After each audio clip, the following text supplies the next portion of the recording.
Nagsimula ng mag-training sina Manny Pacquiao at Floyd Mayweather Jr. para sa kanilang laban sa Mayo. Wala namang anumang bakas ng pressure na makikita sa ating pambansang kamao. May report si Connie Sison. Madaling araw sa LA kanina, nagsimulang mag-light training ang ating pambansang kamao para sa inaasam-asam ng mga fans na Fight of the Millennium. Welcome to my first day training. Mula sa kanyang mansyon, nag-jogging si Manny ng 6 na milya at nakadalawang ikot pa sa Pan Pacific Park. Matapos naman ito, agad na nag-shadow boxing. At crunches si Manny. Focus to the training. Focus, hard training, serious training. Serious training. Not that heavy. Gradual lang. Step by step. Matapos ang training, nagpahinga sandali ang pambansang kamao sa loob ng kanyang sasakyan.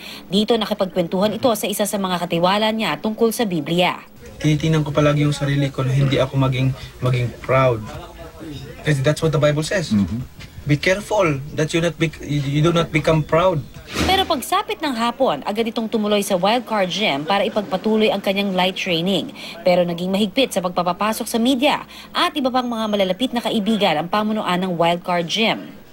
Binawi naman ni Manny ang pagod sa training sa pagpapamasahe nito pag uwi sa kanyang bahay. Pinakinggan din niya ang kanyang ire-release pa lang na bagong kanta na gagamitin bilang entrance song sa kanyang laban. Nagpasample pa nga ang pambansang kamao. Puso ko may nagdurugo, di kita ng iba. Basta ang mahalaga, bayan ko'y masaya. Parati ring good mood at walang bakas ng anumang pressure ang pambansang kamao. Sobrang lamig. Lamig, oh. Oo nga. Wala, sa kain natin, napaka-importante, protein. Protein para sa muscle. Ha? Ano ba? At nag-ala reporter pa nga ito. Mga kapuso, katatapos lang ng brunch. Kasama na yung lunch and breakfast. Kasi katatapos ng jogging before we start our first day training at the Wildcard Gym today. Samantala, nagsimula na rin sa kanyang pag-iensayo si Floyd Mayweather Jr. Sa video ng kanyang pinost sa Instagram, ipinakita ng undefeated American boxer ang bilis ng kanyang kamao sa speedball training.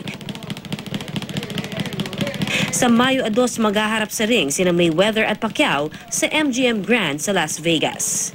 Mula rito sa Los Angeles, California, Connie Sison, GMA News.